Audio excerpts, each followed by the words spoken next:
Hi everyone, it's Nick. Welcome back to my channel. Okay, in today's video, we are going to be reacting to other publications' 2024 interior design trend list to sort of see if I agree or disagree with what they're doing. I thought it would be fun to take a look at what they're up to so I can agree or disagree. Plus, this is a really easy video for me to make, and it's the Christmas holidays and I don't really want to work very much. So that's why we're gonna do this really easy video. Somewhere out there, Lone Fox is making like a sofa out of like 7 teddy bears, and here I am phoning it in with this video. So with the spirit of a relaxing holiday season, let's get going. Okay, let's look at Architectural Digest. AD, what do they think is trendy for this year? I picked out a couple ones. First of all, they predict a 2024 trend is going to be updated Art Deco. Thank you, AD, I agree. I made a video a long time ago about Art Deco because I love Art Deco so much. I will agree with this trend. I would agree with AD. I think this is something you're seeing a lot more of. It's really the continuation of the glam style or the rejection of the glam style. We're not doing the cheap and cheerful anymore. We're not doing the rhinestones and the glitter bombs in our own homes anymore. It just,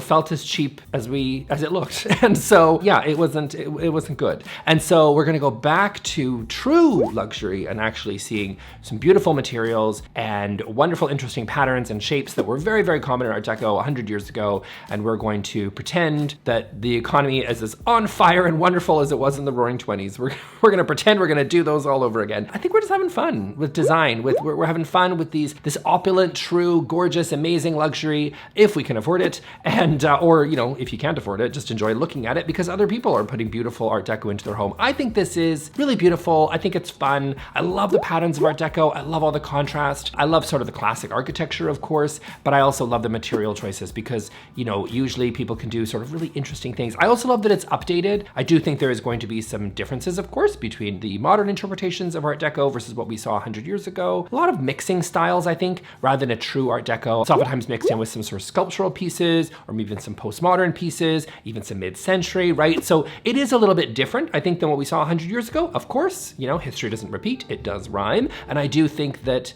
this modern version is a little bit more mixing different styles while still in the spirit of Art Deco. So yes, I agree with this one, love it. Okay, next up is gonna be vintage case goods. I do agree with this one. I think this is a very good trend. I think this is a trend that is true. It is happening. Vintage really took off during the pandemic, right? For a couple of reasons. One, people had no money. Like people were, they didn't really that's just an overall economic reality. But, people were looking for finds and you couldn't get it from the stores, right? Like it was like wait lists were a year to get sofas made and things like that, right? So people went to Facebook Marketplace, people went to Craigslist, whatever. They found them in flea markets, estate sales, whatever. And we found a lot of these interesting vintage pieces. And it's also sort of, it was combining a bunch of other trends that were happening, focused on sustainability, rather than always just buying new, but making do with something that's old, just a need for character in homes, a nod to traditional, right? There was lots of different trends that sort of tied into why vintage was really popular and has been for the last several years. Case goods, so whether that's, bar cabinets or whatever, consoles, whatever, these are often held up really well because they were often handmade and sort of work really well and mixed into a bunch of different interior design styles. Some other things, don't age as well, you might have a sofa from the 1950s, but you might have to get that reupholstered or whatever. But I think case goods are just really a lot easier to sort of work into sort of modern spaces. So I agree with this trend. Okay, and then next up they have here metallics, which is a bit general, I would say. Metallics in general, sure. Personally, I would say cool tone metals are becoming increasingly popular. Chrome, brushed nickel, stainless steel, they're all very much back in design. You're seeing them so much more. I would say this is definitely one of the hot trends for sure for the coming year. I love brass, I love warmer tone. I just love brass, but you also know, if you've seen my channel before, I'm not a big fan of the ebb and flows of like metal trends. Like who has the time? Like who cares? Like if you like rose gold and you're stuck in 2017, you just keep doing it. You know what I mean? Like you just have fun. Like if it works with your style and it works with your other pieces and you're, if you're establishing some cohesion in your space through metals, then I think it really makes a ton of sense. I think it's fine. But cooler toned metals are definitely trending and you are seeing them so much more in retailers. So if you love them, that's great. They're gonna be in the shops everywhere. If you don't love them, well, you still got other options and I wouldn't necessarily stress too much about it. But I do think I agree that you are seeing a lot of cooler tone metals. Now, metallics in general, sure, yeah, I guess, but I hope we don't go back to mirrored nightstands or anything like that. I hope we leave that one in 2015, but we'll see. Okay, let's now pop over to Vogue. Now, Vogue has one of theirs is layered color schemes where they talk about different tones and shades, almost like they've seen my video. Thanks, Vogue.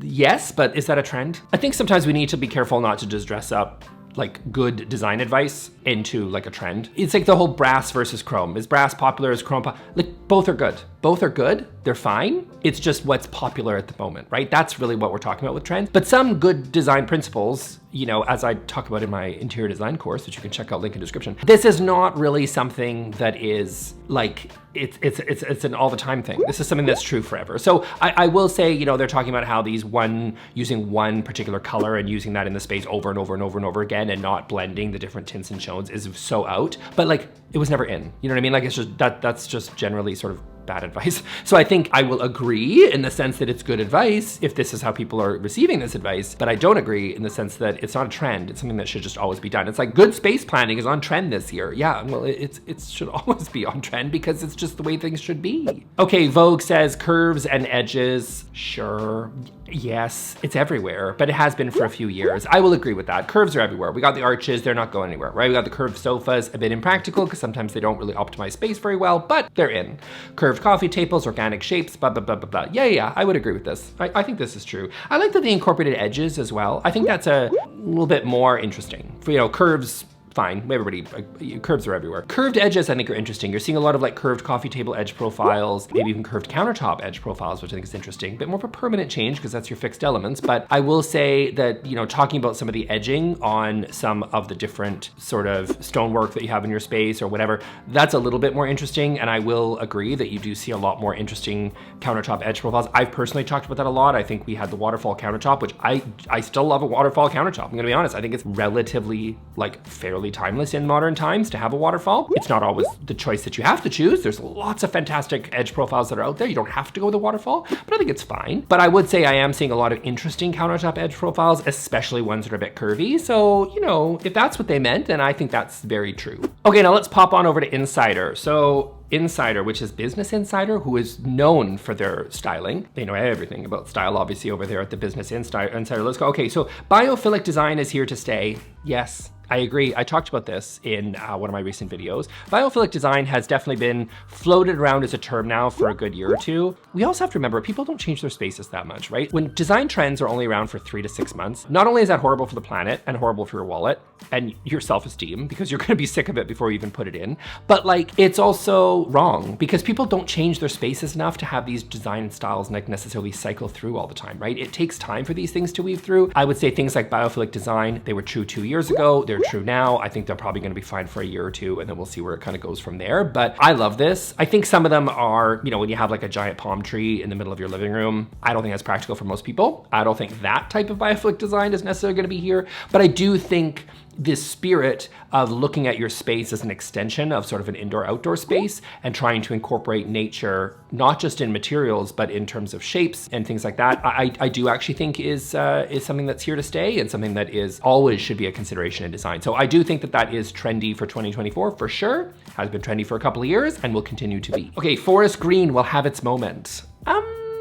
Okay, feels a bit 2022 for me. Green was very everywhere in 2022. All the paint brands had green as their like colors of the year, blah, blah, blah. And again, things don't just change out that quickly. It's not, green is not over. Green is a great color. It's great, beautiful color. And it's still popular. So I would say Forest Green having its moment. I mean, green has been popular for a few years. You know, is it as popular now? Like, sure, I guess. Forest Green, I guess, is just like a darker version and dark moody spaces are very popular. So kind of agree. I don't think this is the most like the hottest take I've seen, but you know, thanks for that, Business Insider. But I would say, sure, I'll give them this one. Stack tile is a hot trend. This is another one that stack tile is fine. It's a great pattern, sure, fine. It's kind of like a hot spin on a subway, you know, like it's a rectangle tile that you either do it in a vertical format or a horizontal, but it's a little bit different than the subway because it's not gonna have sort of the layered brick style, but instead just layered one on top of each other in a stacked formation. This has been popular for a while. This is not 2024 hot trends Insider. This feels like 2022 hot trends for me.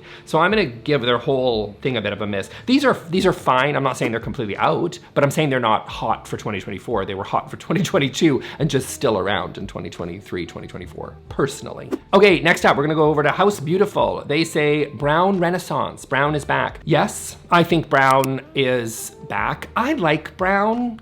I do, I really do. I like brown. It's because I think wood is such a gorgeous material, and I think it is just a timeless material that is used in design forever and always should be, okay? It's a obviously natural material. It's a relatively humble material, but it is beautiful and you can do lots and lots of things with it. I love wood. I think wood is a great, wonderful material in interior design. Probably my favorite. Brown feeds into that because apart from the horrible gray wash trend that we had in 2015-ish, sorry if you still have those. I feel bad because I've been making fun of those a lot lately, but well, here we are. You know, I think that the brown woods are everywhere, and of course we have the brown upholstery, like the very chair that I'm sitting in, and you know, we've got the brown everything, and I've got lots of brown, and we all love brown, sure. But like, I do think though that the modern take is also mixing in not just so heavy, because sometimes it feels really 70s. Sometimes it feels a little like Joyce Byers' house in Stranger Things, you know, like that like late 70s, 80s look. We had that like 80s basement with the brown shag carpet, the wood veneered walls, paneled walls, all the heavy brown sort of like, I don't know, just the Roseanne furniture everywhere. You know what I'm talking about? That feels very sort of 70s, 80s to me. And I don't think that's gonna be particularly timeless for a long time. I think that will get feel a bit heavy and suffocating. What I will say though is brown in general is a wonderful color and will be around in the future, but I think it will be mixed in with whites, creams, colors, you know, terracotta, green, reds, maroon, you know what I mean? Like lots of different things I think is more what we're likely to see with brown going forward. So brown is having a moment, but I just hope that, I don't think brown, I think heavy everything brown maybe is a little bit on the way out in my opinion. Okay, next up is going to be bold colors as trending. Okay, bold colors.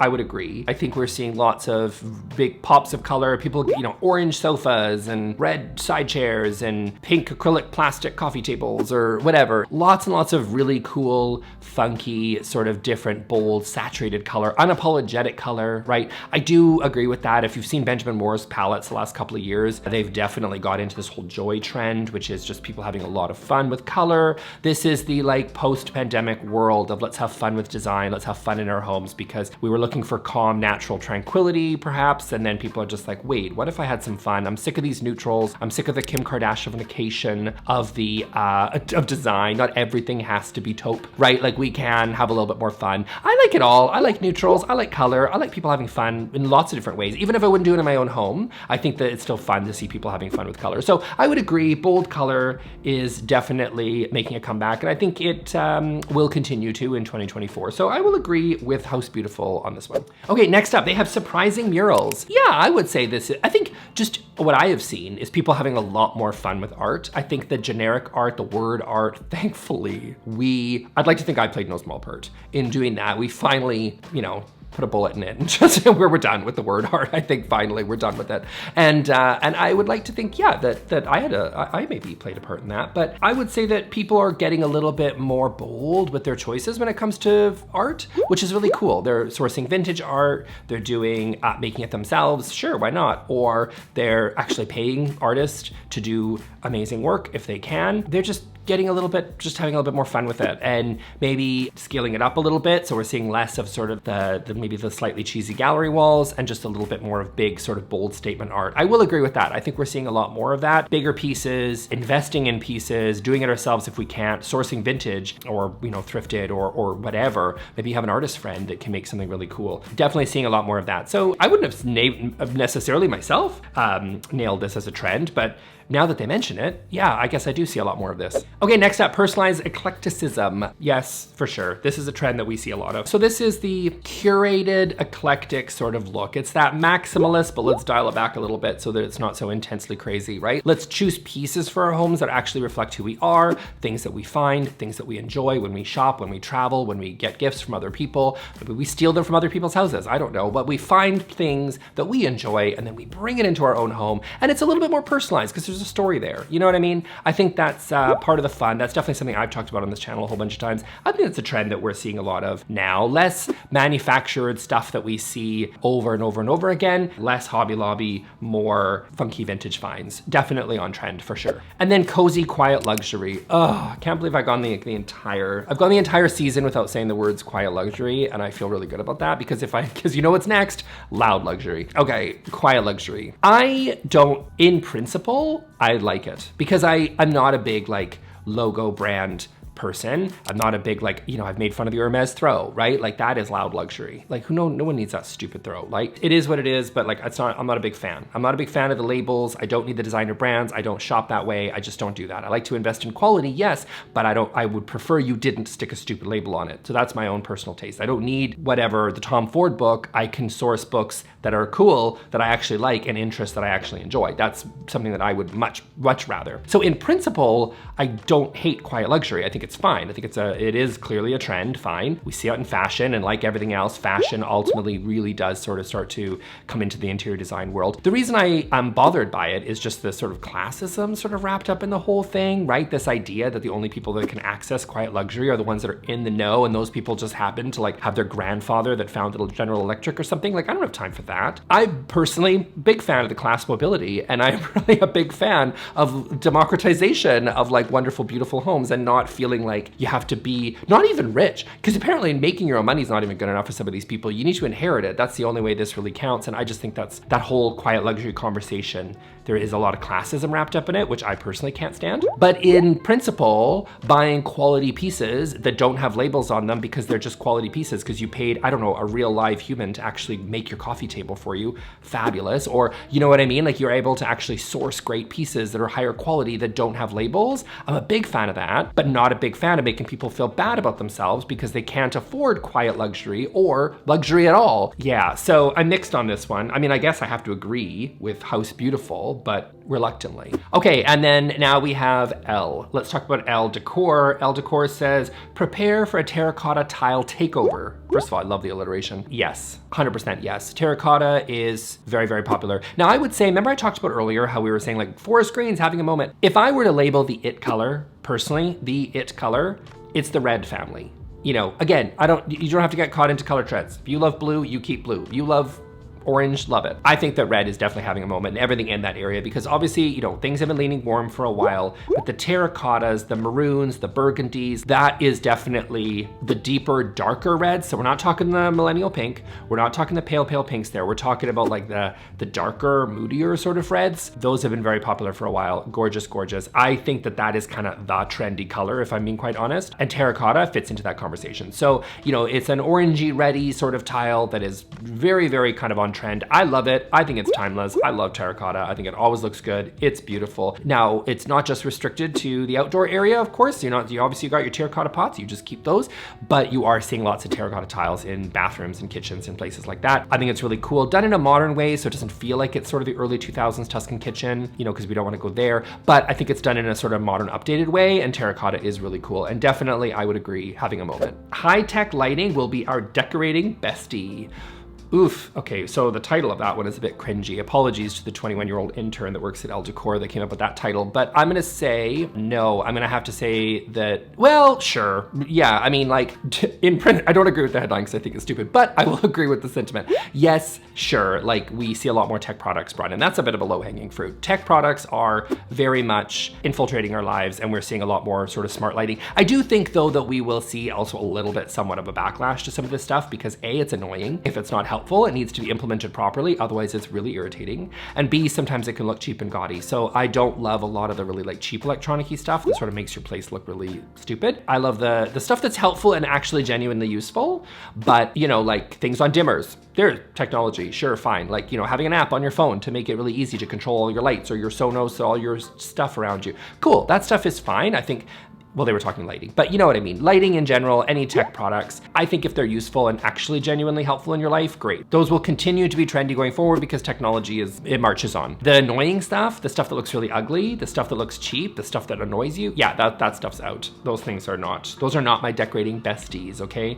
they need to go away. And then Victorian era details will have a revival. So a few of the lists that I didn't talk about, they talked about like British style coming back in, heavy focus on just European sensibilities. They all had different sort of titles. Colonial, could be like, is anybody uncomfortable with the word colonial being applied to design? I am also feeling that, but whatever. I get what it's referring to, a design style, but you know, we're all talking about colonial chic. But anyway, the Victorian era, sure, fine, Victorian era. You know, all this umbrella term, whether we're talking colonial, Victorian era, blah, blah, blah, blah, blah. Like this is all, to me, I would just put under a giant umbrella of traditional design coming back. That's it. Like yes, you can get more specific on this particular design style being really, but for me, I think it's just this nod to traditional, right? The comfortable, the familiar, things that are handcrafted. Again, that vintagey stuff that we talked about, some more vintage being brought into the home, those vintage case goods, whatever, vintage lighting, all that sort of stuff I think is just really, really popular right now.